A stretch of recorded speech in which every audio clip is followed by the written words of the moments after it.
So I'm here with Chris Curtis, CEO of North America for Schneider Electric. Thanks so much for giving us some of your time. Thank you. Can you tell us a little bit about what Schneider Electric does? Okay, sure. We're active globally in 130 countries.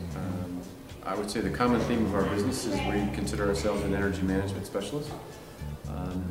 And we do it for end markets, data centers in the IT industry, the building market, which I'm responsible for, the energy market or the utility company, the industry market, manufacturing, and original equipment manufacturers. Very, very spread geographically in terms of both our products as well as our people. The building market's a big issue in the United States. Mm-hmm. 40% of all the energy consumed in the United States comes from buildings. That's correct. What do you guys do to tackle that, and what types of solutions do you offer your customers to help lower their energy consumption? Well, I think the solutions can range from something rather simple to something even perhaps more complex or more long-term. We have products that we can talk about that can, they by themselves can reduce energy. A variable speed drive for a pump or for a fan or something of that nature. What we face a lot is a lot of our customers don't know where to start. So what they would like to do is perhaps maybe measure to begin with. And then ultimately, we may even have a lifetime relationship with a customer where they will not only want us to set up some type of energy management program with them, but be responsible to maintain it over the course of the life cycle of the building, which could be up to 20 years or beyond. What type of education do your potential customers have? Are the folks that you go to typically well informed about building automation and energy management, or is part of the sales process actually educating them that this technology is actually out there? It's a great question. I mean, we get all ranges. I mean, if you're with an industrial customer, typically you've got a pretty informed customer because somehow energy is going to relate to the manufacturing process Sure. that they're touching. I think if you're in large properties that are occupied by the owner, you're probably going to get somebody that knows a lot about the topic, but they may have perhaps not have as many internal experts as they used to, and they come to us to perhaps fill that vacuum that they used to have with an external company. And then I think when you get to the owner not occupied buildings, multi-tenant use, you probably run into you don't have the internal infrastructure there that knows exactly what you're talking about. So it's not uncommon that the first job that you have is the education about what's the current state, what's the opportunity, how do you ultimately decide which solution to go after first versus another one, and that really takes a lot of understanding of what your customers are trying to do.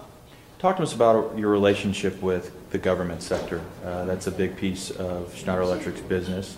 What's your value prop for the government sector? Is most of your initiatives geared towards the federal government, or do you really try to cater more towards the municipalities, state governments? Well, we certainly do both, but I would say that the federal government is the most visible in the sense that it's a large, rather complex opportunity. And we range from providing products to the GSA services to being a full energy procurement services contractor for Department of Navy, for GSA themselves, and for other arms of all arms of government in that regard. And it's been, I would say, a very good relationship that takes a long time to understand how to do government business, but we've made that investment before.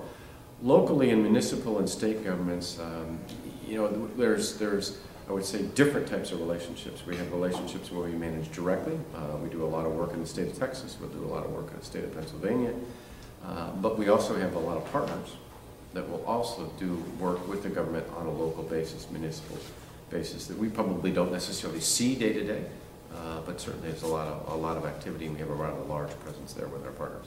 I know that recently you guys were awarded a deal from the city of Houston to help them with some of their building automation. Can you shed some light on what that relationship is going to be like?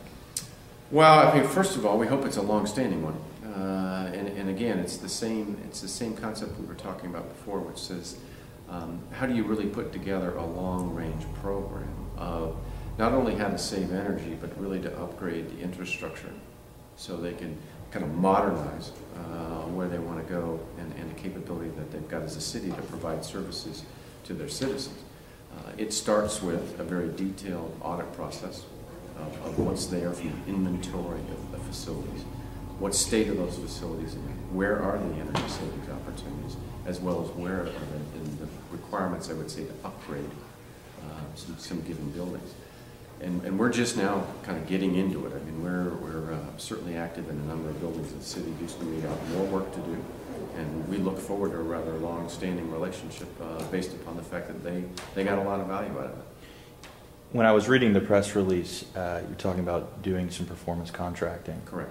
Talk to us about the offer of the performance contract and how you use that to close a potential deal with a customer, whether it's government or... Yeah. You know, performance contracting, it's not new, and we've been in it for quite a while.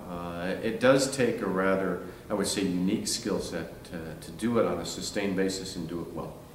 You know, essentially what you're doing is you're taking advantage of the existing operating expense in the energy bill. And you're looking and saying, okay, how much can I save for this client as a result of deploying certain strategies that you think will get a reasonably good payback. Now, some clients just purely want the energy savings and they want to have as quick a return as possible.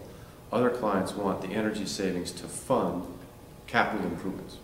So they might not have the budget to get themselves a new central plant, or they get themselves new types of equipment that they're looking for, and they basically use the asset called what they're paying their utility to take a performance contract and say, okay, give me that energy savings and I'm going to use that on the expense side.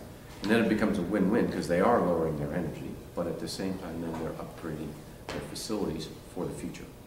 Is that something that you try to push when you go to market, or is just straight sale really the relationship that you prefer? Well, no. I mean, we're very committed to the business model.